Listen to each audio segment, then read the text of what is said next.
நான்காவது முறையாக பாராளுமன்ற உறுப்பினராக போட்டியிட்டு வெற்றி பெற்ற ஜெகத் ரட்சகன் அரக்கோணம் திமுகவினரை சந்தித்து நன்றியினை தெரிவித்தார். நடந்து முடிந்த பாராளுமன்ற தேர்தலில் திமுக சார்பில் அரக்கோணம் பாராளுமன்ற தொகுதியில் போட்டியிட்டு மாபெரும் வெற்றி பெற்று நான்காவது முறையாக பாராளுமன்ற உறுப்பினர் பதவியேற்ற ஜெகத் ரட்சகன் அரக்கோணம் திமுகவினரை சந்தித்து நன்றியினை தெரிவித்தார்.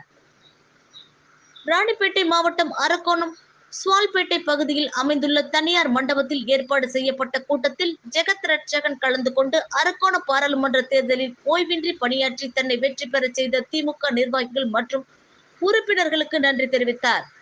மேலும் இதே போன்று வேகத்தோடு வரும் சட்டமன்ற தேர்தலிலும் பணியாற்றி திமுக கூட்டணி வெற்றியாளர்களுக்கு வெற்றி மகுடம் சூட்ட வேண்டும் என கோரிக்கை வைத்தார்.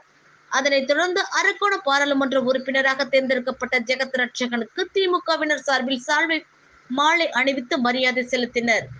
இதில் கைத்தறி மற்றும் துணிநூல் துறை அமைச்சர் ஆர் காந்தி உட்பட நிர்வாகிகள் மற்றும் பலர் உடனிருந்தனர்.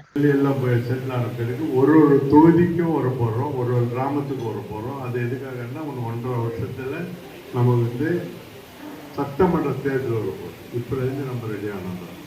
இப்போ அந்த அளவுக்கு மக்கள் மத்தியில் நமக்குன்னு நம்ம முதல்ல வச்சிருக்க ஒரு அதனால்தான் இந்த வாக்கு இந்த அளவுக்கு இந்தியாவிலே 40க்கு 40 இன்றைக்கு திராவிட அந்த 100 ஆண்டு கால திராவிட இயக்க வரலாற்றை தன்னுடைய தோளிலே சுமந்திருக்கிற தளபதி அவர்கள் இருக்கிறார்கள்.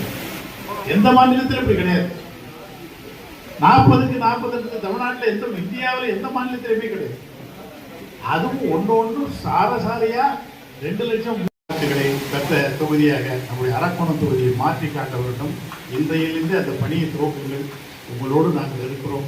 உங்களுக்காக உழைப்பதற்காக என்றென்றைக்கும் நான் புதியவன் உங்களுக்கு என்னுடைய காந்தியவர்களும் புதியவர்கள் குடும்பத்தை சார்ந்தவர்கள் கடக தொண்டர்கள் வந்து கட்சிக்கு மாதிரிலாம் கிடையாது. திமுக நல்லா ஏன் வச்சீங்க? திமுக என்பது ஒரு குடும்ப கட்சி. நாம் அத்தனை பேரும் உடன் பிறந்த